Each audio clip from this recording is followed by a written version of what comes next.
Maurum is a scarred realm filled with a vast collection of lands and peoples, from the chaos fingers of Tyrande to the heartlands of Mirandor. These lands have bore witness to many events, from the reshaping of the world known as the Shattering, which occurred over a millennia ago, to the discovery of the tomb of the Arcane Protector over 3 centuries later, revealing the existence of the ancient Maurumist civilization. This revelation led to the founding of the Temple of the Ten, the preeminent religion in the world, as well as the return of arcane magic on Maurum. 600 years after the discovery of the tomb came the War of Draconic Ascendancy, which saw the eradication of dragons from the world. Nearly a century later, magic wielders known as Arcanists, who were instrumental in the Dragon Wars, were confined to the Tower of Ivlari after a bloody and destructive civil war of their own, known as the Nekvaldi Incident, which nearly brought ruin to the world. More recently, Mirandor's humans tore themselves apart in a 4-year civil war. While still reeling, they faced a new threat, the Barbs of the Frozen North, who had already raised human outposts on the icy continent and now eyed the mainland. In response rose Condon Toroldir, sole survivor of the dynasty that ruled Snow's Peak. He united Mirandor's fractured dynasties, becoming the first human king in a millennium, an act the coalition of Tyrande had spent centuries preventing. The Barbs had posed so great a threat that even the coalition could not ignore their presence, and thus had given Condon their blessing. With the world at his back, now King Condon Toroldir returned to the frozen north and delivered a crushing defeat to the Barbs, ushering in a new era. After a vicious campaign, Condon ventured deep into the heart of the frozen north with a hand-picked group of warriors. He returned victorious, but alone. Whispers swept the streets as the kingdom was plagued with rumors of what befell that day. King Condon continued to reshape Mirandor. He openly welcomed coalition races and cultures into the Ryukan countryside, despite lingering hatreds in cities like Norreport. Most controversially, he freed the Arcanists from their centuries-long confinement, earning the fury of the Temple of the Ten and those who feared another magical cataclysm. 10 years have passed since Condon's coronation and victory. It is now the 1246th year after the Shattering, and Royak prepares to celebrate a decade of Toroldir rule. But royal feasts mean nothing to 7 young adventurers who have just arrived in the rural town of Tovolod. Known as the Serious Seven, warriors, mages, and rogues of varied origins forged together by hardship. They set out northward along Mitten's Road. What follows is the record of their journey, a saga of brutal combat, uneasy alliances, bitter betrayals, and the relentless drive that bound them.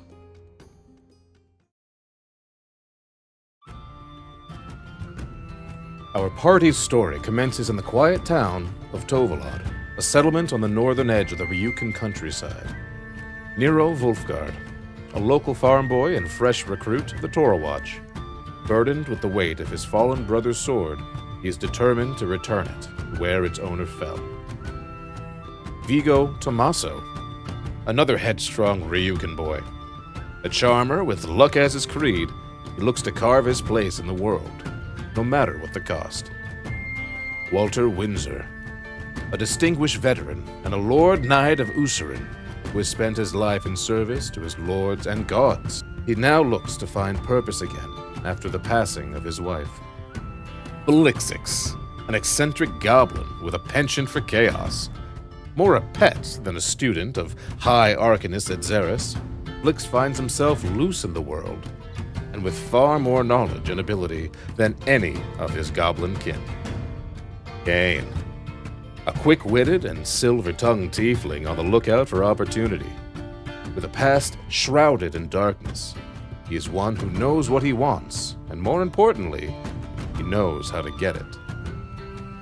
Theolis Strongmane, a proud and stubborn Leonin paladin of Ababis, looking to become a champion of justice in a foreign land.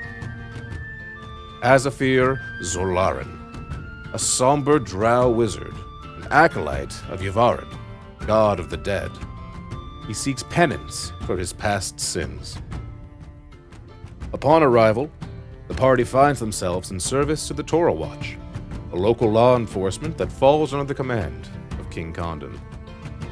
Tasked with a series of missions, from confronting the rising threat of a bandit syndicate known as the Reavers, probing the mysteries of the drown-eyed beasts, the party soon find themselves entangled in the troubles of the town. But before either task could be addressed, one of Tovalad's barons fell victim to a brutal murder. Dispatched to the crime scene, the party unearthed evidence of deliberate foul play, and upon further investigation, unraveled threads of a larger plot. The Serious Seven, now a name etched with grim resolve rather than jest, pressed onwards towards the ancient centaur forest, drawn by whispers of the drown-eyed beasts that haunted its depths. Before reaching the weathered logging camp at the forest's fringe, they crossed paths with an eccentric gnome named Milo. In a flurry of desperate pleas, he begged their aid to cleanse his conjured magical abode of a ravenous mimic infestation. The task was dispatched with ruthless efficiency, blades and spells purging the deceptive horrors in a frenzy of splintered wood and ichor. Yet, victory soon soured into nightmare. In the flickering aftermath, a spectral ambush struck without warning. A shadowy figure, cloaked in an inky void, its eyes burning in an unearthly white glow, materialized like a curse from the ether.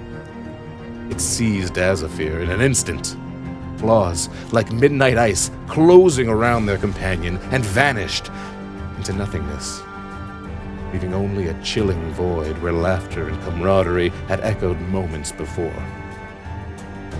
The six stumbled from Milo's shattered sanctuary, hearts fractured, voices choked with disbelief and raw anguish. Azafir was gone, snatched away in a heartbeat, leaving behind a wound deeper than any blade could carve. Shock gave way to gnawing grief, fury mingling with helpless dread. Who or what had taken their friend? Would they ever see Azafir's defiant smile again? Or was this the cruel finality of their shared trials? Yet the mission endured, a fragile anchor in the storm.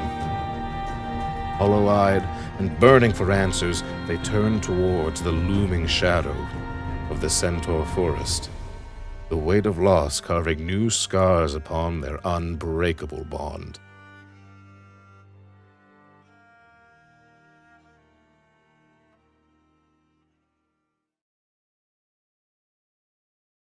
The Serious Seven met peril the moment they reached the logging camp, an ambush savage enough to test their resolve.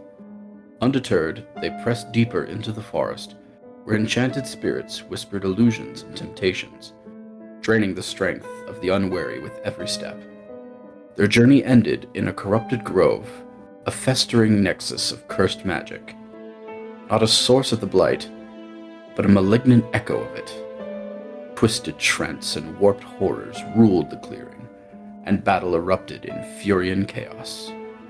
Amid the clash, Walter Windsor, the party's steadfast healer, tore Nero back from the brink of death with a desperate spell. Moments later, he fell, crushed beneath the weight of a corrupted Trent. Walter's death broke something within Nero. The echo of his fallen brother, Enzo, surged forth as a spectral ally, lending his ethereal strength born of grief and fury. Empowered by this awakening, Nero and the surviving seven destroyed the monstrosity, cleansing a great swath of the forest of its corruption. They returned to Tovalad bearing Walter's body, victorious, yet hollowed by loss. The forest was quieter, but the bond of the Serious Seven had been irrevocably changed.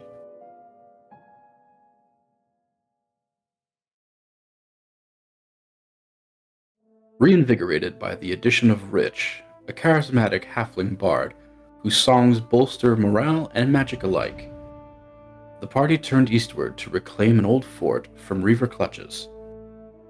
Their ambush was flawlessly executed, leading to a brutal clash with Sergeant Searfist and his cutthroat band, including a rogue wizard whose arcane assault compelled Nero to flee in terror.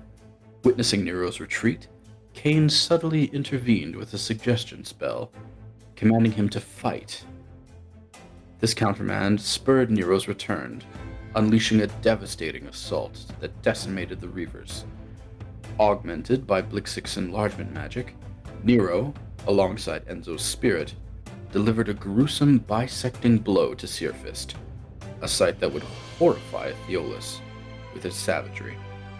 That night, Nero confided in both Theolis and Cain, forging deeper personal connections amid the aftermath. Come dawn, the party divided. Most returned to Tovalod, while Cain soared north to negotiate with the Hobgoblin tribe. And Vigo endured a compelled audience with his enigmatic patron after seemingly being transported into a ring he carried. He would emerge unscathed shortly afterwards. Back in Tovalod, their triumphant report to Captain Rokar was interrupted by the arrival of Tiff, a ferocious barbarian whose raw strength and battle lust quickly endeared him to Nero and Theolis.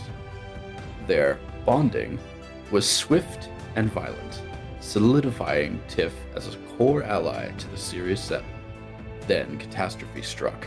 A colossal fire elemental descended on Tovalod, leveling baronies and reducing the Tovalodge to ash. In the chaos, Enzo's spectral blade shattered, severing Nero's connection to his brother. Weaponless, Nero and Tiff rushed into the flames, saving the Baron's widow, but not their eldest son, Tyler. The loss carved deep into Nero's soul.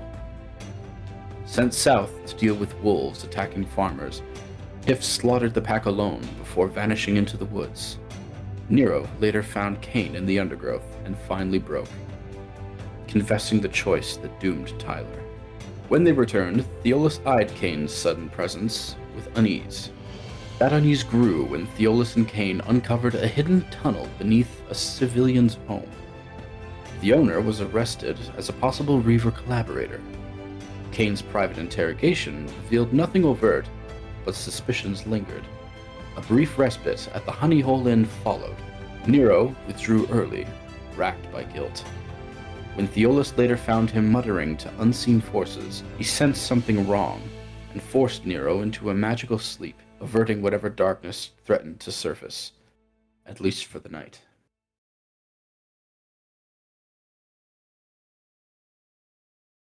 Eknukataz Day dawned in celebration, but the festival opened in dread. As the Tova began his speech, the Serious Seven felt their blood begin to boil, heat surging through their veins like molten fire. The pain crescendoed, sight bled into a deep, pulsing blue, and Tovalod vanished. The Seven then stood in a twilight realm of endless dusk. A distant city loomed atop a jagged hill, ringed by a blackened moat. Wraith-like figures closed in, eyes burning white, echoes of the thing that claimed Azafir. Behind them, a greater shadow watched, patient and unseen. And then the vision shattered. Now they stood in a radiant throne room, sunlight splintering through towering stained glass windows. At its center stood a crowned human figure, jewels in his circlet pulsing like living hearts. Amethyst and crimson blades orbited him in silent vigilance. His gaze locked onto them, ancient, calculating. And as he began to speak, the light dissolved, and again the worlds tore away. Now a vast city of bronze domes and multicolored spires spread beneath the Seven, and above them hovered a colossal golden eye, vast and knowing, trembling as if ready to fall and obliterate all below. Darkness returned, and the Seven were swallowed by it into a primeval forest. Light strangled beneath ancient boughs, and something enormous stirred in the shadows ahead. Unseen, undeniable, and hunting. Another rupture, and now the seven found themselves in an alien chamber of obsidian and living runes, gravity-defying arches, and a towering, robed figure reclining in the gloom. He lifted his head, predatory eyes meeting theirs, promises of doom etched in his stare, and then the cold seized them. They now stood upon an endless frozen expanse beneath a leaden sky. Destiny pressed like an avalanche. White consumed all as they were pulled into the void of space itself. Past the burning red nebula known as the Crimson River, past the twin moons of Zarav and Zariel, and towards the storm-racked world of Sorreless. As its gravity clawed at their souls, the vision fractured one final time, and they snapped back into Tovalod. The crowd roared as the Tova's speech concluded, but the fire and the blood of the seven faded to embers, and the mark of prophecy remained. Amid festival games and a fortune-teller's whispers, Theolis attempted to probe Nero's bond with Enzo through holy magic. Within a circle of truth, questions turned from Enzo to Cain, and his deception was laid bare. Nero stormed away, but then the mask slipped, and a malevolent spirit seized Nero's body, mocking Theolis with cruel truths of pride and lineage, before overpowering him in a brutal assault. Blixix intervened just long enough for Nero to break free and flee in terror. Bloodied and shaken, Theolis relayed the encounter at the inn. After Walter's memorial, Nero confessed everything. Ancestral spirits, possession, fear, begging the seven for trust. After some hesitation, they swore unity. No more secrets. Plans to raid a Knoll camp and finalize Cain's Hobgoblin alliance were halted when shadowy figures like those that claimed Azafir ambushed the party, dragging them into a mirrored shadow realm. The same spirit seized Nero again, guiding him and the rest of the seven to a battle with a shadow kraken in the Baron's district. They managed to free Tyler's spirit, which now walked alongside Walter's, and the seven escaped back to reality. As they made their escape, their blood burned once more, and a voice echoed through their minds. So some of my blood yet lives. No matter. You will be mine soon enough. Emboldened and united, the Serious Seven struck the Knoll camp and secured peace with the Hobgoblins at last. Now, with alliances forged and secrets bared, they turned their full wrath towards the corruption of the Centaur Forest and vengeance for Sir Walter Windsor.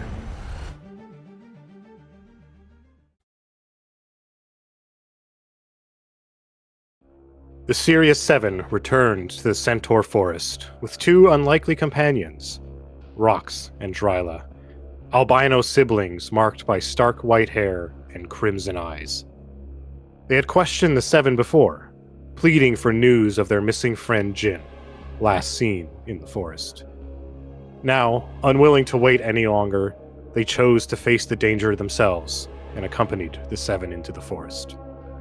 Seeking answers, the albinos and the seven consulted a reclusive hermit and learned the truth. The forest's druids had been abducted by Naga and dragged to the depths of Centaur Lake. To reach them, the party first hunted and slew a Fey Spider Queen, securing rare alchemical reagents. With these, the hermit brewed potions of water breathing, and the seven descended into the lake's depths. Beneath the waters lay a lost temple, ancient, drowned, and alive with hostile magic. The seven arrived in the midst of a ritual meant to summon an aspect of Kyoza, an ancient sea serpent god. Steel and spell shattered the rite. The Naga were slain, and the summoned horror destroyed.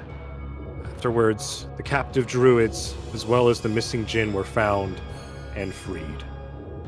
Then came the revelation.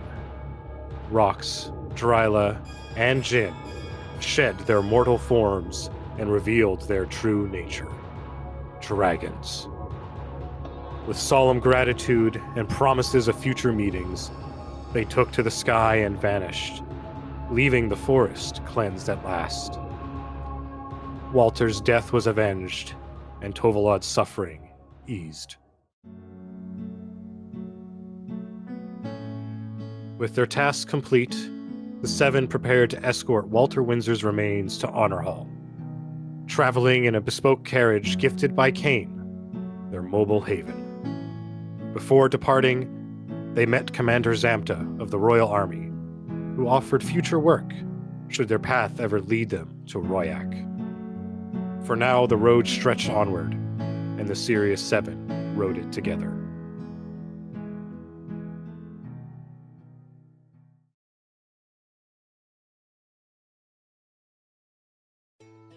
Northbound through the Heartlands, the Sirius Seven followed Mitten's way.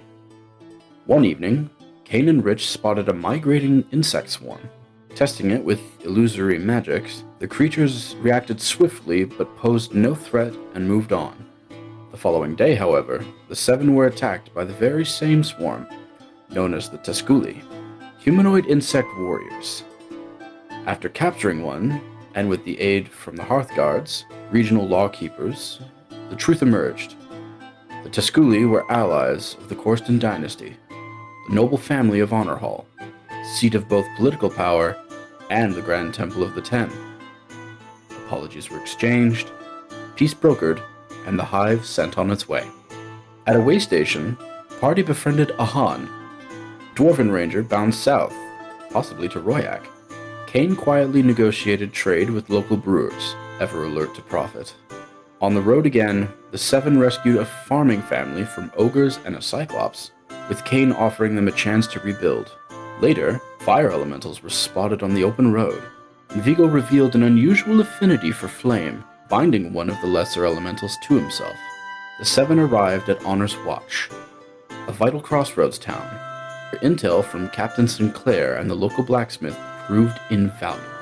There, they also encountered Yoma, an elderly man desperate to reach Honor Hall to aid his sick daughter. His stories of the human civil war stirred something dark.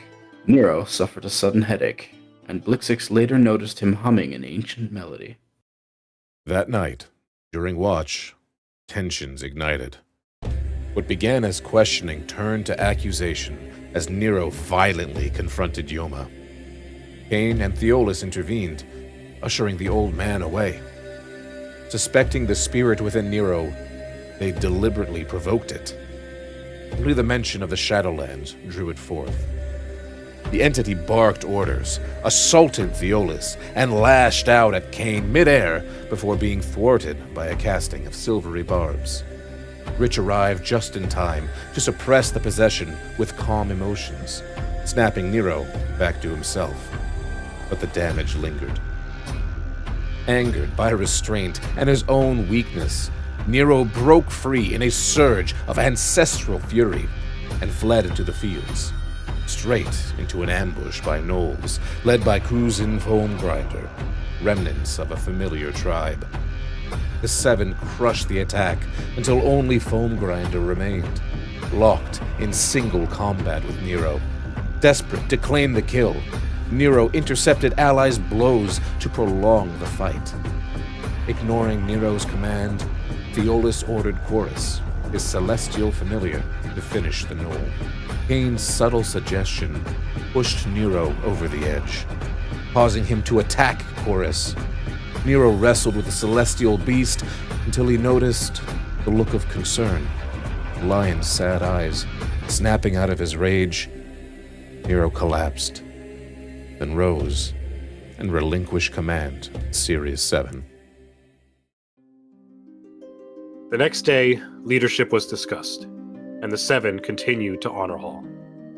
Cain's meticulous records spared them legal trouble at the gates, and at the Grand Temple of the Ten, they delivered Walter Windsor's body for burial preparations. At the same time, they met William, Walter's son, who was there training to become a Lord Knight himself. The seven also met several Grand Lord Knights. Maximilian Kendak of Ababis agreed to speak with the party at Vigo's request, and Gwyn Lordabon of Eknukataz took a keen interest in the group upon learning the seven and William shared the Eknukataz Day vision. After a night of revelry and befriending an orc named Gaka, the seven were summoned by Kendak. Upon waking, they realized that Rich was missing, and Kendak formally tasked them with investigating this disappearance among others in the city.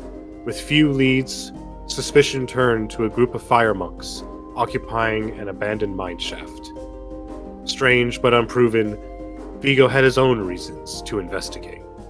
Alongside this, the seven accepted a contract to hunt griffins, with Gaka joining their ranks. With Honor Hall behind them and unanswered questions ahead, the Serious Seven set out once more, ready to weave the next chapter of the tales of blood and darkness.